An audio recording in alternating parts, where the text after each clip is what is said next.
there's a minhag, a custom after Pesach, the first Shabbos, to bake fresh challah and to put a key, a small key, in the dough. And it bakes in the challah. It's called a shlisel challah. Shlisel in Yiddish means key.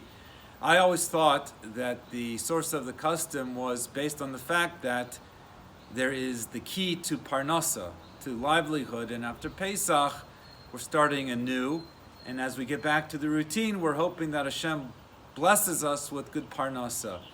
It could be that the real source is based on Kabbalah, a Zohar. It has to do with opening the gates of tefillah, keeping the gates of prayer open.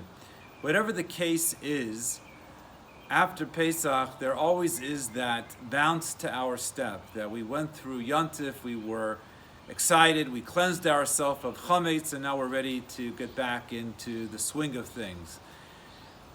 Right now, it doesn't seem that we're in the swing of things. If anything, the month before Pesach had a lot of adrenaline. There was a rush of adrenaline because we had to get ready. We had so many interesting shilas that appeared because of the circumstances, and now perhaps we have a letdown.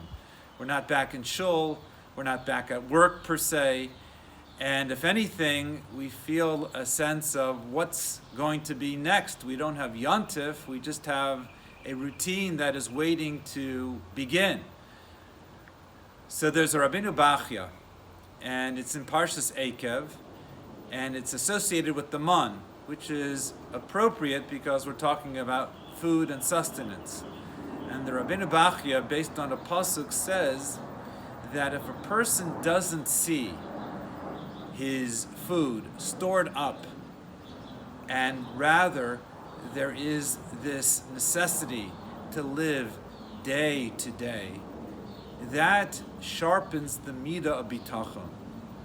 Because Bnei Yisrael, after they crossed Yamsuf, which was the anniversary on Shvi Shel Pesach, the seventh day of Pesach, after the miracle of Kriyas Yamsuf, maybe there was a little bit of a letdown. The miracles for now were behind them.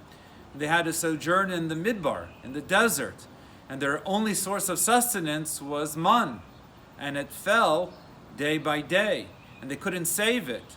And the Rabbeinu Bachya says again that this was to create, as part of our nature, meaning Bnei Yisrael, a reliance on Hashem, and not to feel secure because of the money in the bank and the paycheck which is guaranteed, and the sense of kochi va'otzem yadi, that I'm able to master my own destiny and I can make sure that I'm always provided for. That really speaks to us this year after Pesach. We may have paychecks, we may not have paychecks.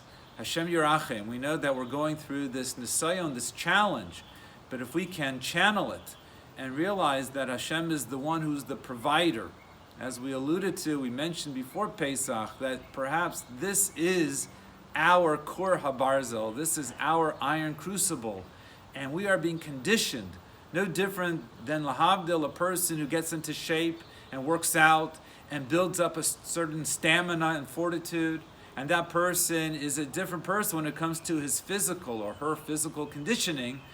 Maybe that's what's happening for us, our spiritual conditioning. So there is a little bit of a letdown. Yontif is behind us, but if we can take the anxiety and channel it in the sense of when is this going to end, when will life get back to normal, and realize that Hashem is always the provider, no matter how good times appear to be or no matter how difficult the challenges may also present themselves to be, that Hashem is the one who takes care of us.